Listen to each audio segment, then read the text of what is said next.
শেখ হাসিনাকে ওনাকে step down করার মেন কারণ কি ছিল? তাহলে আপনারা ধর্ষণ করতে পারেননি, সেটা মেন কারণ ছিল? হ্যাঁ, আমি তো এখন স্পষ্ট দেখছি যে উনি এই একজন মহিলা, স্ট্রিক্ট মহিলা, উনি একা সারা দেশকে উনি যেভাবে করে হাতের মুঠোয় রেখে শাসন করেছেন, এটাই তো এই দেশের জন্য ঠিক আছে।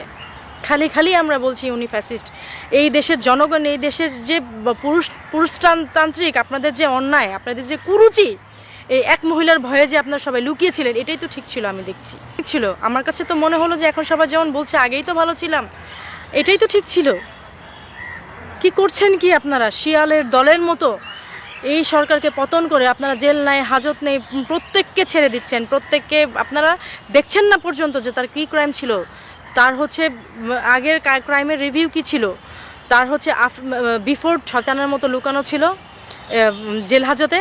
আপনারা এখন সেই সব বের করে দিয়ে আপনারা কি করছেন জানেন?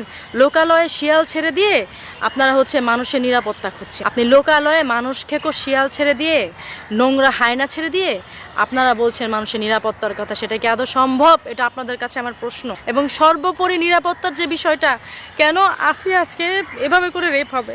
কেন একজন প্রেগনেন্ট মহিলা এভাবে করে রেপ হবে? জবাব দেন আপনারা। এটা আপনাদের কাছে আমার কোয়েশ্চেন। কী কারণে হবে?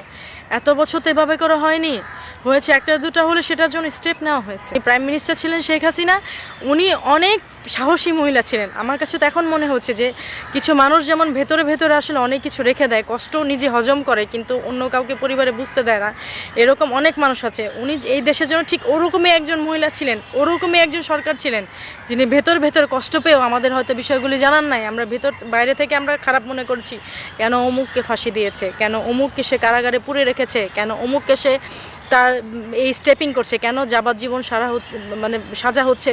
এখন তো দেখছি উনিই ঠিক ছিলেন, উনি ভালো কাজ করেছেন, উনি উচিত কাজ করেছেন। বিগত সরকার যা করেছে উনি ভালো করেছেন, আমরা তখনই ভালো ছিলাম, তখনই আমরা ঠিক ছিলাম। এখন আপনারা যা করছেন, আমি সাধারণ জনগণ, সাধারণ মেয়ের কাতার থেকে বলছি, দেশের 18 কোটি জনগণের কাতার থেকে বলছি, এবং দেশে জনগোষ্ঠীর অর্ধেকের বেশি মহিলা মানুষ, 12 কোটি যদি হয় সেই কাতার থেকে বলছি।